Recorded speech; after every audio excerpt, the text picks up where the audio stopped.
profundamente no nosso coração.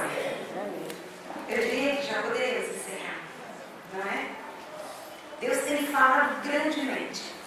Deus tem mostrado que a obra dele, ela é urgente e ela precisa ser feita por mulheres que se dispõem. Ele é que realiza. Por isso que é grande, por isso que é maravilhoso, por isso que ministra o nosso coração. Missões devem ser feitas ao alcance do seu braço. Estende sua mão assim. Tem uma pessoa a essa distância de você. Missões é feito com a distância do seu braço e do seu abraço. É impossível, impossível. Numa das falas, que ouvimos aqui, a pessoa disse o seguinte, eu creio que foi no relatório da Gisela mesmo, ela disse assim, as pessoas conhecerão através do nosso amor, o amor de Deus. É impossível anunciar missões, realizar missões, sem que esse contato realmente não seja feito. Então, que o Senhor nos dê graça. Há uma necessidade também que a gente entenda que aquela porta não é a porta da igreja. Visualiza a sua igreja agora, o seu templo. Aquela porta que você entra não é a porta da igreja. Eu diria que do lado de fora Jesus escreve, vinde a mim, os que estáis cansados. Mas do lado de dentro, ele diz, ide por todo mundo e pregar o evangelho. Então aquela porta, ela se chama Jesus. A porta da sua casa é porta de missões. A porta da sua casa é porta de relacionamentos. Quando você abre contato, você abre a porta de missões. Meu pai foi uma referência para mim. Eu lembro muito dele. E ele trazia missões com ele como parte do dia natural dele. Não precisava fazer um evento de missões. Não precisava marcar uma conferência. E ele dizia para mim o seguinte, para nós ele dizia assim, olha, em todo contato, o Senhor revela o que ele chamou de gancho. Em toda conversa, o Espírito do Senhor te dá um gancho para que você possa anunciar Jesus. Toda palavra a gente vê. Não é como isso aconteceu. Eu quero agradecer as orações, quando falamos na Olívia, na Mirtes, e outras grandes mulheres, que hoje estão com o Senhor. Meus pais, minha mãe, eu falo um pouquinho dela. Quando eles morrem, eu sinto morrer um intercessor. Morrer um intercessor. Quantas mulheres têm aqui? Aí, 60 anos ou mais. Você é chamada de realidade, assim. Esse ministério de intercessão, toma ele como ministério. Eu digo a vocês de uma forma toda especial, na velhice darão frutos, serão viçosos e florescentes. Faça isso, sustente realmente a igreja e as pessoas. Era muito delicioso quando ela me ligava e ela dizia para mim, orei por você hoje. Isso fica para nós. Então eu quero agradecer as pessoas, as famílias, as igrejas que têm orado por mim e por Samuel. Missionários também adoecem, não é? E hoje eu queria dizer para vocês que eu tenho passado alguns momentos difíceis na minha saúde, Samuel também. E o Senhor tem nos feito viver cada dia nos limites que a gente tem. Mamãe era para estar comigo hoje, fiquei cuidando da mamãe por 11 anos, cuidei dela do meu pai, depois meu pai faleceu, e ela continuou comigo, mas o Alzheimer avançou muito. E há um ano e meio atrás, quando o neurologista do Hospital São Paulo, ele fez uma consulta com o cuidador, e ele fez muitas perguntas. E eu diria que ele me virou do avesso naquele dia, porque ele fez tantas perguntas. E ele disse, Selma, você já não pensa mais em você. Você já não pensa mais na sua casa. Você já não pensa mais no seu marido. Você já não pensa mais nos seus filhos. Você não pensa mais em você. Ele disse, você está um passo para adoecer. E ele começou a perguntar sobre a minha família, quantos filhos eram, por que minha mãe estava todo esse tempo só comigo e tudo. Eu disse, a família vem, minha família visita. E tudo. Ele disse, qual a última viagem que você fez? Qual a última viagem que você fez com seu marido? Qual qual o último passeio você fez com seus filhos? Eu não sabia responder nenhuma dessas perguntas. E eu comecei a chorar muito. Ele disse, eu não estou questionando o seu amor pela sua mãe. O seu amor pela sua mãe está visível em você. Mas você também é uma pessoa. E você precisa de cuidados especiais. E aí, então, convocamos a família. E dos 11 filhos que minha mãe tem. E meu pai e minha mãe, eles construíram uma família de 76 pessoas. E nós glorificamos ao Senhor porque estão todos no caminho do Senhor. A maioria deles ministra no louvor, na palavra. E nós tivemos um período de 45 anos sem luto na minha casa. Morreu um neto e 45 anos depois faleceu meu pai. Isso faz 7 anos. Então, 2 irmãs se levantaram e se prontificaram, estar ajudando a cuidar da minha mãe. Então, ela estaria comigo hoje, mas ela não está exatamente porque eu estou em tratamento. Né? Então, eu já fiz 3 cirurgias da minha mama, e agora eu tenho nódulo de mama e um cisto a ser identificado. E está no processo de biópsia, e essa palavra sempre assusta. Esse ano que passou, eu tive um problema também com uma biópsia que eu tive que fazer da minha garganta, e esse período que eu passei, o Senhor trabalhou muito comigo, nele esteve do meu lado, na minha casa, no meu quarto, joelho comigo orando. E eu já aconselhei muitas pessoas nesses anos de missões, mas eu nunca me vi numa opressão, dentro de uma fragilidade emocional. Porque os meus pensamentos eram, eu morro em 2 a 6 meses. Eu olhava para o meu marido e eu chorava, eu olhava para os meus filhos e eu chorava. Eu queria organizar a casa. Eu queria que naqueles 2 meses tudo estivesse em ordem. E meu marido dizia, quem disse para você, seu amigo, você vai morrer? Sei, eu gosto, né? Tantas pessoas? Vão. Tantas pessoas apresentam, né? Esse podia ser um túmulo na minha garganta. E o Senhor realmente trabalhou muito comigo naquele dia. Porque foi tirando tudo.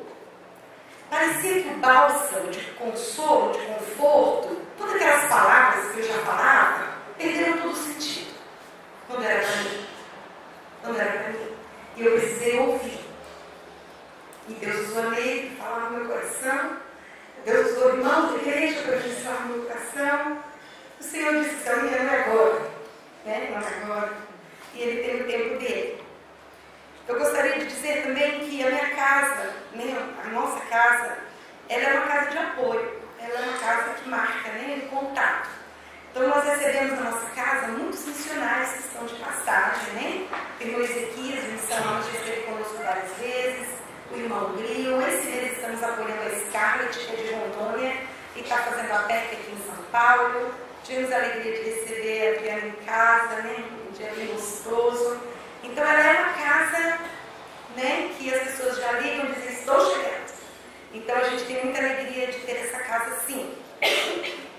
Os nossos filhos, nós temos 2, o Libson está com 17 e o Miller está com 13. Ano passado choramos muito por causa dele.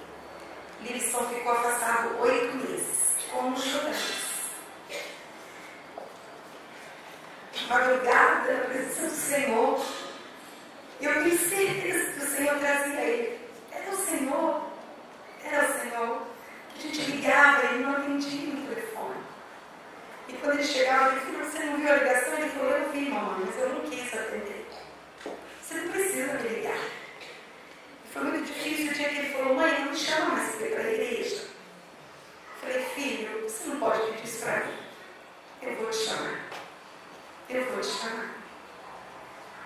E depois, quando ele voltou, né, de outubro para cá, glória a Deus, ele já se levantou, ele está indo mais nas reuniões, está mais comprometido, já vejo ele lendo a palavra. Eu tenho certeza que é Deus, tenho certeza que é o Senhor. Temos um cuidado ainda com a mamãe. Depois de junho, que ela foi para Minas, nós já estivemos umas 6 vezes lá. Por circunstâncias, precisamos estar apoiando lá. E agora, dia 9 de abril, estaremos para mais 15 dias também apoiando, porque realmente ela ficou muito mais limitada agora. Ela já não nos conhece mais. Outro dia ela pegou assim e disse assim, ai, bonitinha netinha da vovó, né? Bonitinha da vovó. Então eu falei, isso aí, vovó, né? Essa vovó. Né? Então assim, né? Agora já não conhece mais. Já não consegue tomar banho sozinha, já não consegue nem os cuidados de higiene. Então todos a gente tem que fazer. Foi uma mulher tremenda, batalhadora, exemplo de vida, muitos de vocês conheceram, hospitaleira. Eu diria que esse legado de missões nós recebemos também na nossa mesa. Recebemos muitos missionários, no Henrique, no Maxwell, nem tantos outros que estiveram conosco na nossa casa. O Toninho, que é o nosso querido Toninho Florentino, né? Que é também uma pessoa preciosa. Então é um tempo de lembrar dela. Cuidar da mamãe hoje, na verdade, é cuidar de quem merece. Muito, muito, muito mais. Muito mais, né? Não é trabalhoso, eu diria. Nós trabalhamos lá no Jardim Peri com o Ministério de Visitas. Então eu gostaria rapidinho de falar. Tem um versículo em Romanos 15, 29 que diz o seguinte, olha, indo ter convosco, chegarei com a plenitude da bênção do Evangelho de Cristo. Romanos 15 e 29. E nós cremos assim. Nós cremos que ao visitar, nós estamos indo na plenitude do Espírito. Então, quando nós chegamos ali, nós oramos, nós lemos a palavra, nós damos um abraço. Algumas visitas são bem difíceis de fazê-las, mas o Senhor vai dando a diretriz. E levamos cesta básica, né? Quando essa semana agora eu fui levar uma cesta básica para uma família chamada César, ele não sabe ler, e Lisandra, ela está grávida de 6 meses. Ela tem um filho de 1 ano e 6 meses e os dois são usuários de droga. De umas 3 semanas para cá, eles não estão mais usando drogas, deram tiro que não estão mais usando drogas. E já estiveram conosco lá na igreja. E agora, próxima semana, a gente deve ir na casa dela para colocar uma janela no quarto dela.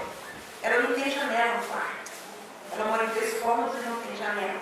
Então, as visitas, elas vão levando a palavra, mas dando também alguma assistência naquilo que é possível fazer. Uma vez nós estávamos na escola dominical e um irmão de Brasília, ele esteve conosco na escola dominical e no momento da ministração ele disse assim,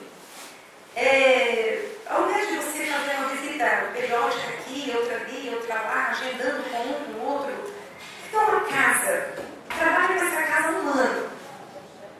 E eu olhei para Samuel e falei assim, é verdade, nós não fizemos isso. E nós começamos a reunir na casa desse Aguinaldo e Luciana. Vários da família se converteram. Hoje eles já são membros da igreja, também não sabem ler. Nessa noite passada nós tivemos uma vigília. E eles estavam conosco até as 3h30 da manhã. Então eu só dormi 2 horas essa noite. Então 3h30 da manhã terminamos a vigília. E o Aguinaldo e a Luciana estavam lá e pedindo oração pelos vizinhos, para que eles conheçam Jesus também. Ele usou drogas 25 anos. Ele não tem sequela das drogas visíveis, aparentes. Trabalhador, ele está auxiliando no serviço de limpeza da igreja. E ele é muito pronto em testemunhar. Ele bate no peito. Ele disse, eu não uso drogas, porque Deus mora aqui dentro. Deus mora aqui dentro. Deus me limpou. E ele fala para as pessoas, se Deus não te limpar, não adianta nada. Não adianta nada. Então o testemunho dele é um testemunho de fé. E nós louvamos ao Senhor, né, por isso. Tem também a Dona Cláudia, que é uma visita que estamos fazendo. O contato com a Dona Cláudia surgiu a partir do filho dela que ficou preso. E ela perdeu realmente o chão, ela se desorientou, se desesperou. E nós começamos a contar com ela, e Dona Cláudia frequenta a reunião de oração na quarta-feira.